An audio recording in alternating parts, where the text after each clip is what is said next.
ACT Cram, English Language Conventions, Inappropriate Verb Tense, 11th grade skill level. ACT Foundations, question 22. Me Medicine, antidote your ignorance. ACT English Foundation, Verb Tense, question 22. Does the following text have an inappropriate shift in verb tense? If so, fix any verbs that don't match the tense of the verb in bold. Walt Disney spent 5 years producing the first feature-length animated movie, Snow White and the Seven Dwarfs. The groundbreaking film retells the classic tale of a beautiful girl escaping the wrath of her evil stepmother.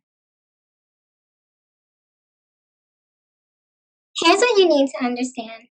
The tense of a verb tells when the action takes place. You should generally avoid shifting tenses within or between sentences unless you need to reflect a time change. Let's take a look at this example. Kathy grew up in Cleveland, but now she lives in Pittsburgh. The sentence shifts to the present tense to reflect a time change. This is appropriate in this instance.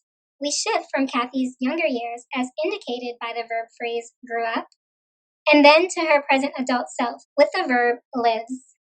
As I previously stated, this shift in tense is appropriate. Or check out this second example.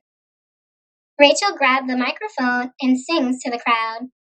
There is no need to reflect a time change, so both verbs should be in the same tense.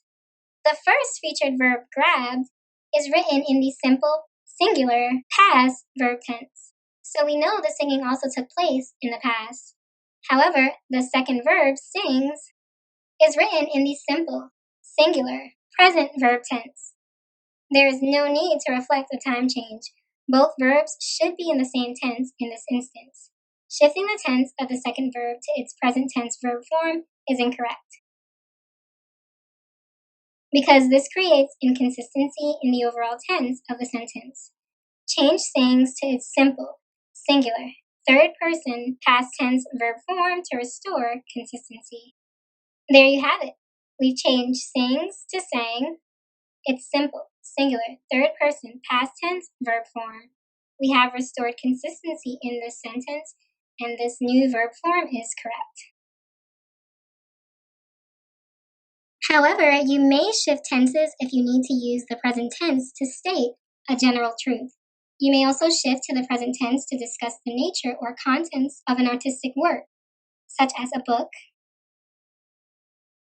film, or painting. This use of the present tense is called the literary present tense. Let's take a look at this example of a general truth. Mr. Smith taught his students that the brain uses around 20% of the body's energy. The sentence shifts to the present tense to state a general truth. This shift is appropriate in this instance. We shift from a lesson Mr. Smith gave in the past to a description of a biology fact that he shared during this lesson that is also a general truth.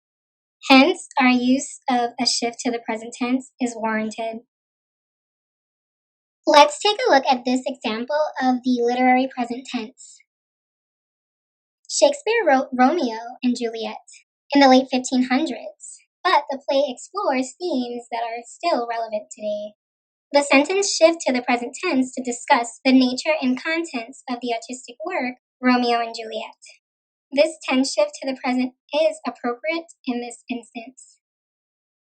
All right, back to the original question now for the solution. Look at the verb in bold, spent. It is in the past tense. However, notice that the third verb, retells, is written as a simple, singular, third person, present tense verb form.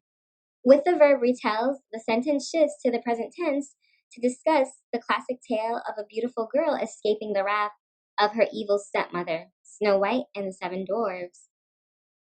This shift to the present tense is appropriate in this instance. This is an example of the literary present tense where the contents of an artistic work is discussed. No edit is required. This verb form of retells is correct.